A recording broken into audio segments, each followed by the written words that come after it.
আসসালামু আলাইকুম। আশা করি সবাই ভালো আছেন। তো এখন প্রায় বিকেল টাইম আর আমি বিকেল টাইমে আসছিলাম ছাদে। আর ছাদে এসে একটা বিষয় লক্ষ্য করি সেটা দেখানোর জন্য আপনাদেরকে নিয়ে আসছি। তো দেখতে পাচ্ছেন এখানে আমার সামনে একটা কমলা গাছ আছে। এটা হচ্ছে আমাদের ছাদের কমলা গাছ। তো কমলা গাছে অনেকগুলোই কমলা আসছিল। আর সবগুলাই দেখতে পাচ্ছেন পড়ে গেছে। একটা কিন্তু আমরা হাত দিয়ে পারি না। সবগুলো একা একাই ঝরে গেছে। তো কমলাগুলো ঝরে যাওয়ার পিছনে একটা কারণ আমি লক্ষ্য করছি সেটা হলো এই গাছের পাতাগুলো দেখতে পাচ্ছেন শুকায় শুকায় গেছে আর গাছে ঠিকমতো পরিচর্যা না হওয়ার কারণে আর কি কমলাগুলো পড়ে গেছে। আর দ্বিতীয় আরেকটা কারণ লক্ষ্য করছি, দেখতে পাচ্ছেন নতুন কিন্তু অনেকগুলো কড়ি আসছে। এই যে এখানে কড়ি, তারপরে এই পাশে। তো এই যে আর যে পুরাতন বড় কমলা এগুলো হচ্ছে গত বছর শীতে কড়ি আসছিল এবং এই বছর ধরে পাকছে। আর এই বছর শীত আসার আগে কিন্তু নতুন কিন্তু কড়ি চলে আসছে। আর এটা কিন্তু পড়ে যাওয়ার কারণ হতে পারে, কারণ নতুন করে আসছে তো পুরাতন এগুলো তো পড়বেই। আর কমলাগুলো কিন্তু এখনো পেকে উঠতে পারে না, তারপরে পড়ে গেছে। তো কোনটা কারণ হতে পারে আমি ঠিক বুঝতে পারতেছি না। তো দেখতে পাচ্ছেন প্রায় সবগুলা কমলাই পড়ে গেছে। আমি কিন্তু এখন সবগুলাই নিয়ে যাব। অবশ্য এগুলো পরিপূর্ণ না পাকলেও খাওয়ার উপযোগী হয়েছে।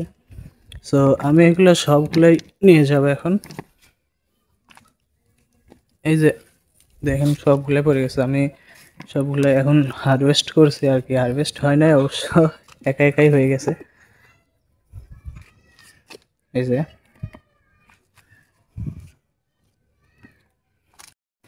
প্রায় অনেকগুলোই কমলা হয়ে গেছে, আরও নিচে হয়তো আছে আশেপাশে। আর এগুলা দেখেন, এগুলো এমনি তো থাকবে না, হাত দিয়ে ধরলে পড়ে যাচ্ছে, মানে একদম বোটা একদম দুর্বল হয়ে গেছে। তো আমার মনে হয় গাছের ঠিকমতো পরিচর্যা না করার কারণে এরকম হয়েছে। এই যে হালকা ধরলেই পড়ে যাচ্ছে। এগুলো রেখে দিয়ে লাভ নেই, সবগুলো পেরে ফেলতেছি। এই যে গাছ আসলেই এই দেখেন পাতাগুলো ঝরে পড়তেছে। তো অনেকগুলো কমলাই সংরক্ষণ করা হলো কোনো সার্ভিস ছাড়া, অথেন্টিক একদম গাছের। তো গাছ আর একটা দুইটা আছে, এগুলো রেখে লাভ নেই, পেরে ফেলি। এই যে প্রায় 20-25টার মতো কমলা হয়ে গেছে।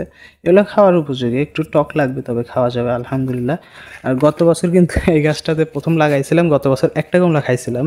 আর এই বছর কিন্তু আলহামদুলিল্লাহ 20টার বেশি কমলা আসছে। ওই যে দেখতে পাচ্ছেন একাই পড়ে যাচ্ছে আর পাতাগুলো ঝরে পড়ছে, তার মানে গাছ দুর্বল হয়ে গেছে। তো এখানে অনেক ঘাস ছিল দেখতে পাচ্ছেন, এগুলো আমি কিন্তু পরিষ্কার করে ফেলছি। তো এই ছিল ভিডিও আর কি।